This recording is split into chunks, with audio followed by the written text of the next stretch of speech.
चलिए शुरू करते हैं। विषय है हिंदी शिक्षण। इसके अंतर्गत आज हम भाषा का अर्थ एवं परिभाषा का अध्ययन करेंगे। चलिए शुरू करते हैं। भाषा का अर्थ एवं परिभाषा। भाषा भावाभिव्यक्ति एवं विचार विनिमय का एक सांकेतिक साधन है। जहाँ तक भावाभिव्यक्ति की बात है, यहाँ कार्य तो संसार के सभी प्राणी किसी न किसी रूप में करते हैं। जैसे कुत्ते भौं भौं करके, बिल्ली मैं मैं करके और चूहे चूं चूं करके। चिड़ियों की तो ची ची और कोयल की कूकू किसने नहीं सुनी। छोटे से छोटे जीव में भी यह क्रिया देखी जाती है। चींटियाँ एक दूसरे से मुंह मिलाकर न जाने क्या अभिव्यक्त करती है, यह सभी ने देखा है। व्यापक अर्थ में संसार के विभिन्न प्राणियों द्वारा प्रयुक्त भावाभिव्यक्ति के इन साधनों, अंग प्रत्यंगों के संचालन, भाव मुद्राओं और ध्वनि संकेतों को भाषा कहते हैं। इस अर्थ में संसार के सभी प्राणियों की अपनी अपनी भाषाएं हैं, परंतु विचार शक्ति विधाता ने केवल मनुष्य को ही दी है। मनुष्य केवल एकमात्र ऐसा प्राणी है जो अपनी भावाभिव्यक्ति को बोलकर व्यक्त कर सकता है।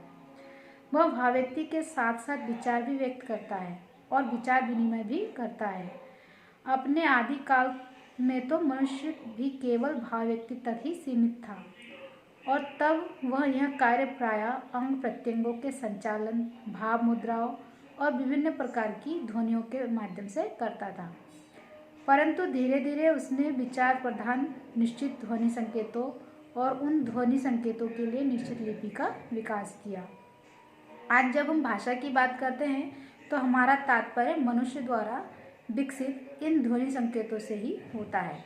परंतु इसका अर्थ यह नहीं समझना चाहिए कि मनुष्य की भाषा में अंग प्रत्यंगों के संचालन और भाव मुद्राओं का कोई स्थान नहीं है। भाव एवं विचारों की स्पष्टता के लिए उनका उपयोग तो स्वभावतः ही होता ही है और होना भी चाहिए।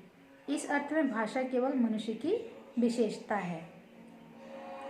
मनोवैज्ञानिकों की दृष्टि से भाषा का जन्म मनुष्य के मनोवेग, मनोभावों और विचारों के व्यक्ति के प्रयत्न स्वरूप हुआ है, और आज उसके द्वारा मनुष्य अपने मनोवेगों, मनोभावों और विचारों के व्यक्ति करते हैं।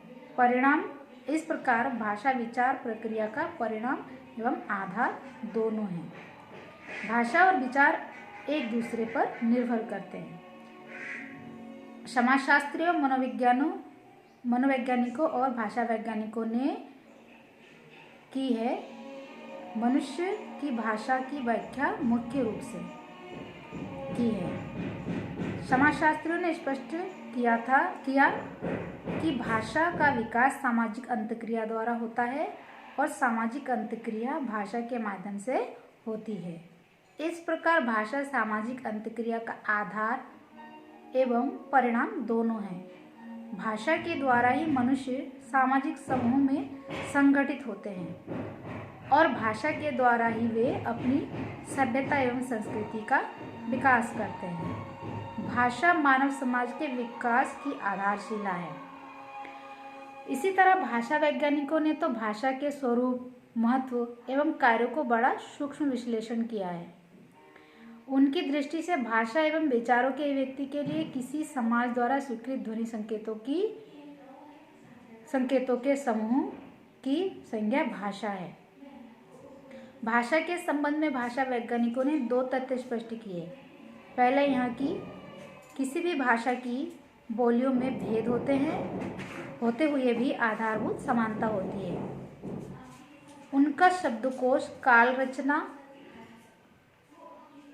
कारक रचना, लिंग भेद आदि सब समान होते हैं, और शब्दों के रूप में जो अंतर होता है उसे सरलता से पहचाना जा सकता है। दूसरा तथ्य उन्होंने यह स्पष्ट किया कि जहाँ तक मौखिक अभिव्यक्ति की बात है, प्रत्येक क्षेत्र में उस क्षेत्र की बोली का प्रयोग होता है, परंतु लिखित रूप में भाषा का ही प्रयोग होता है। शिक्षित एवं सुसंस्कृत व्यक्ति तो बोलचाल में भी भाषा का ही प्रयोग करते हैं। भाषा की परिभाषा। संसार में भाषा की व्याख्या सर्वप्रथम संस्कृताचार्यों ने की। पाणिनि संस्कृत व्याकरण के प्रणेता माने जाते हैं। उसके बाद इस क्षेत्र में वार्तिकार, कात्यायन और पतंजलि ने कार्य किया। पतंजलि ने भाषा को निम्नलिखित रूप से परिभाषित किया है।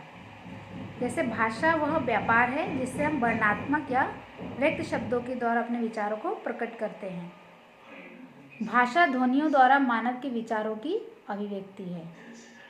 भाषा स्वैच्छिक ध्वनि संकेतों की वह व्यवस्था है जिसके माध्यम से कोई सामाजिक समूह सहयोग एवं अंतक्रिया करता है।